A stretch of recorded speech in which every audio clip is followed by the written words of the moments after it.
భారతదేశంలో ప్రతి కుటుంబానికి బ్యాంకింగ్ సౌకర్యాలు చేరాలనే లక్ష్యంతో ప్రారంభమైన పథకం ఇప్పుడు భారీ స్థాయికి చేరింది. కోట్లాది మంది ప్రజలు ఈ పథకం ద్వారా ఆర్థిక వ్యవస్థలో భాగమవుతున్నారు. ప్రధాన్ మంత్రి జన్ ధన్ యోజన కింద భారతదేశంలో ఖాతాల సంఖ్య వేగంగా పెరుగుతోంది. ఫిబ్రవరి 25 నాటికి మొత్తం ఖాతాలు 57.8 కోట్లకు చేరాయని పార్లమెంట్లో వెల్లడించారు. ఈ ఖాతాల్లో డిపాజిట్లు 2.94 లక్షల కోట్లకు పైగా చేరాయి. ఇది ఈ పథకం మీద ప్రజల నమ్మకాన్ని చూపుతోంది. కేంద్ర ఆర్థిక మంత్రి నిర్మలా సీతారామన్ లోక్సభలో మాట్లాడుతూ జన్ ధన్ ఖాతాల్లో 55% కంటే ఎక్కువ మహిళల పేర్లతో ఉన్నాయన్నారు. దాదాపు 78% ఖాతాలు గ్రామీణ ప్రాంతాలు, అర్ధపట్టణ ప్రాంతాల్లో ఉన్నాయి. 2014లో ప్రారంభమైన ఈ పథకం విస్తృతంగా ప్రజలకు చేరిందని ఇది సూచిస్తోంది.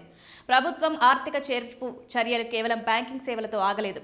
ప్రధానమంత్రి జీవన్ జ్యోతి బీమా యోజన కింద 26.88 కోట్ల మంది చేరారు. ప్రధానమంత్రి సురక్ష బీమా యోజన కింద 57.11 కోట్ల మంది కవరేజ్ పొందుతున్నారు. అటల్ పెన్షన్ యోజన కింద 8.84 కోట్లకు పైగా సభ్యులున్నారు.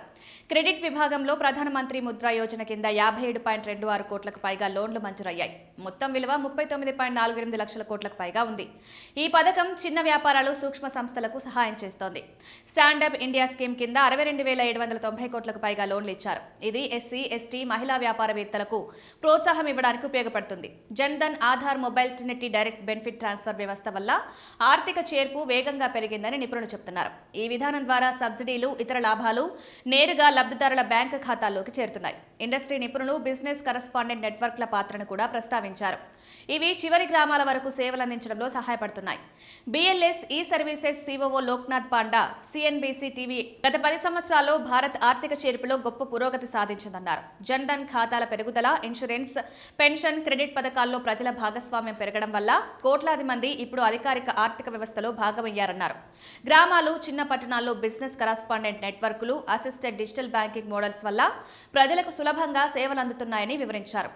బ్యాంకులు, ఫిన్టెక్ సంస్థలు, బీసీ నెట్వర్క్లు కలిసి పనిచేయడం, ఆధార్ ఆధారిత అథెంటికేషన్, మొబైల్ కనెక్టివిటీ పెరగడం వల్ల భవిష్యత్తులో ఇంకా ఎక్కువ మంది ప్రజలు ఈ ఆర్థిక వ్యవస్థలో చేరే అవకాశం ఉంది. ప్రతి కుటుంబానికి బ్యాంకింగ్ సౌకర్యాలు చేరాలనే లక్ష్యంతో ప్రారంభమైన ప్రధాన్ మంత్రి జన్ ధన్ యోజన సాధారణ ప్రజల జీవితంలో ముఖ్యమైన మార్పు తీసుకొచ్చింది. ఈ అకౌంట్లో జీరో బ్యాలెన్స్ తోనే ఖాతా తెరవచ్చు కాబట్టి డబ్బు లేకపోయినా ఎలాంటి ఇబ్బంది ఉండదు. అకౌంట్ ఓపెన్ చేసిన వారికి రూపే డెబిట్ కార్డు ఇస్తారు.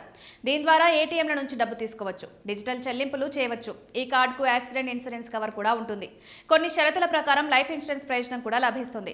ప్రభుత్వం అందించే సబ్సిడీలు, పథకాల డబ్బు డైరెక్ట్ బెనిఫిట్ ట్రాన్స్ఫర్ ద్వారా నేరుగా అకౌంట్లోకి వస్తాయి. అకౌంట్ను సక్రమంగా ఉపయోగిస్తే ఓ డ్రాఫ్ట్ సౌకర్యం ద్వారా కొంత డబ్బు లోన్ తీసుకునే అవకాశం ఉంటుంది. ఈ పథకం వల్ల గ్రామాలు, చిన్న పట్టణాల్లో కూడా బ్యాంకింగ్ సేవలు అందుబాటులోకి వచ్చాయి.